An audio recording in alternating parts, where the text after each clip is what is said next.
Major Atmospheric Cherenkov Experiment Telescope. It is built by Electronics Corporations of India Limited in the supervision of BRC. So this telescope comes under APSG division BRC Bombay. These BRC Hanley site and BRC Bombay both are interconnected via satellite link and a set network. So they say they can remotely access this telescope from there too. But right now we have a dedicated team, around 12 to 13 members, which are either from mechanical or electrical electronics. Just for the maintenance purpose, it gets required, monthly, annually. And again, during the night time, we operate only. So our technical members, we are a technical team. So we operate and we do maintenance. So we are maintaining this telescope. If we talk about the mechanical structure, it's of 180 tons. It's a huge giant telescope. And if you measure across the diameter of this elevation bearing, center basket का जब diameter नापोगे, it's of 21 meters, which made us third largest in the world. Third largest. Third largest, yeah. First largest is, they say, Hales telescope, which is in Namibia, Africa. Second one is 23 meters diameter, which is in Chile or Chile. And third one is ours. So in Asia, we are the highest and the largest. So it's a proud movement for India. It's 95% components are all indigenous. But the camera part right now, it's in park positions here in blue shelter. It is the imported one. So it is generally used to study gamma rays. And again, those gamma rays where energy range lies between giga electron volt to tera electron volt. So such high energy or enormous energy.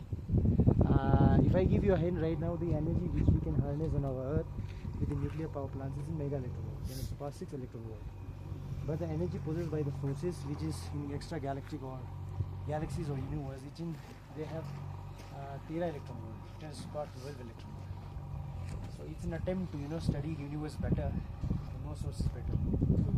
So what happened actually? The phenomena is when the extra galactic events happens. For an example, supernova explosion or AGN, active galactic nuclei. These two galaxies interacts during the time. Electromagnetic radiations propagates or dissipates in all electromagnetic spectrum, from radio waves till up to gamma rays. So our intention is to study gamma rays only. Okay. So to know a source better, some will study in infrared.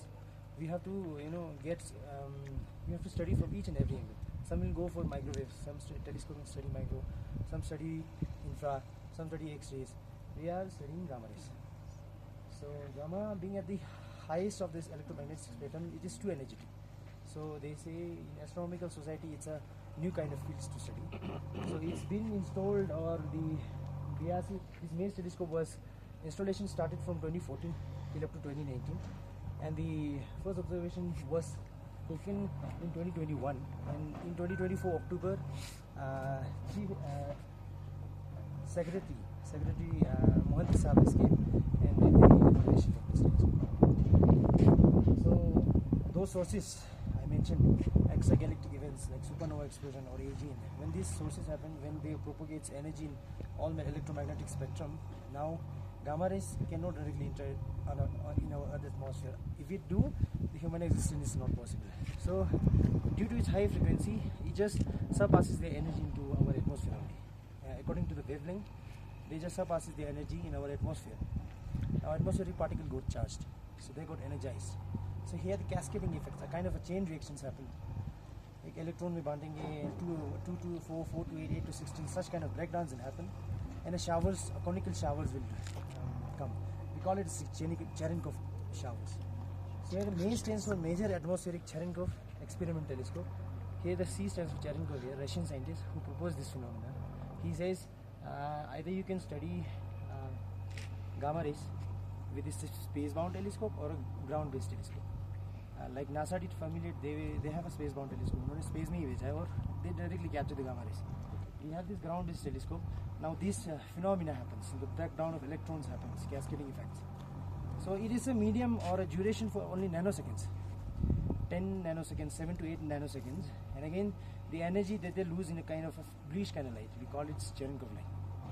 So even the Cherenkov lights fall within 450 to 490 nanometers in visible spectrum only. Bluish kind of light होता है. लेकिन duration is too low for nanoseconds, right? So our eyes not susceptible or couldn't see those bluish kind of light.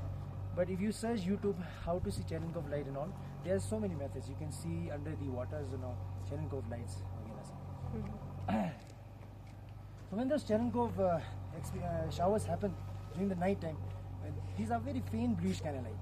So for that purpose, we have a specific dark period time to study according to the moon shifting period. Now, if I give you a hint, during the Amavasya Kirat, we have a longest period of night study, and during the full moon, we have a kind of holiday. We couldn't operate. So during the observations, now these are these mirror faces. We have 56 mirror panels. It is consisting of 4 panels at once. So total में 356 into 4 mirror panels है यहाँ पे. So these are just the medium, This camera will seize these mirror and they will get this Cherenkov blue light. अब हमारे camera में है PMTs, photo multipliers tubes, which is in nanoseconds. Their response time is in nanoseconds.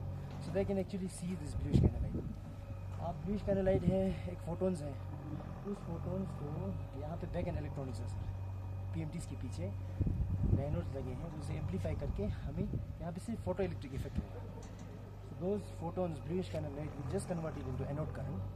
In our control room, we will see those anode currents. So it's not an optical telescope. We didn't have any CCDs, charge coupled device, to show you guys, any supernova explosion happens or clusters or stars, We are going to the other side. We are studying the energy purpose, energy side, electron volt bola tha na. So we are getting a spectrum of gamma rays which are forming in energy range. So when we are getting an image, वो image wholly and solely not optical, energy base पे PMTs जब trigger होंगे तो एक gamma rays का elliptical shower, pointed edge shower मिलेगा. तो out of thousands cosmic showers we get around 10 gamma rays. So such कम ही आता है, मतलब कम रेट होता है उनका आने का. तो usual whole night we will operate. We have a specific sources that will give by BRC Bombay. They will send by a mail to us each day. तो उसको देखते ही एक sources मतलब particular location होगा sky पे. अब वहाँ कैसे ले जाएं? तो we have 2 primary movements. We call it one azimuth movements. यहाँ पे बेस लगे हैं 6 और यहाँ पे ट्रैक सेगमेंट्स हैं. इस पटरी पे 360 घूमता है. तो होल ये पूरा सरफेस कवर होता है. और एलिवेशन की बात करें तो पीछे ऐसे करके सर्कुलर पाथ में वो जो आप पॉइंटेड एज देख रहे हैं ना वहाँ पे ऊपर ऐसे करके सी काइंड स्ट्रक्चर्स है पीछे, रैक एंड पिनियन दोनों में मोटर्स लगे हैं. तो वो एलिवेशन देंगे 90 डिग्रीज तक. तो उसी 2 प्राइमरी मूवमेंट्स में हम सारा स्काई डोम को कवर कर लेते हैं. तो generally we have this X Y Z axis kind of in coordinate system to locate something कि यहाँ पे इतने एक्स पे इतने वाई पे. सिमिलरली यहाँ पे स्काई पे लोकेट करने के लिए source we have a right decision and declination. जो सब कुछ सोर्सेज मेंशन पूरा BRC बॉम्बे हमें भेजते हैं. तो उसको देख के रात को जब भी ले जाना हो यही 2 प्राइमरी मूवमेंट से हम उस सोर्स को देखते हैं सर. तो जितना देखा उसके बाद सोर्स चेंज हुआ तो फुल मूवमेंट देंगे हम टेलीस्कोप को, फिर उसी सोर्स पे रखेंगे. तो ज़्यादा से ज़्यादा 40 मिनट्स के लिए एक सोर्स देखा, 60 मिनट के लिए एक सोर्स देखा, ऐसे सोर्स देखते जाएंगे. वो जो लगा हुआ है ये वाला अब ये एक स्टेशन है सर यहाँ पे ना, इंडियन एस्ट्रोनॉमिकल ऑब्जर्वेटरी कहते हैं. यहाँ पे BRC का मेन टेलीस्कोप लगा है. Tata institute of fundamental research का है वो TI पार्क का. HAGAR कहते हैं, high altitude gamma rays observatory.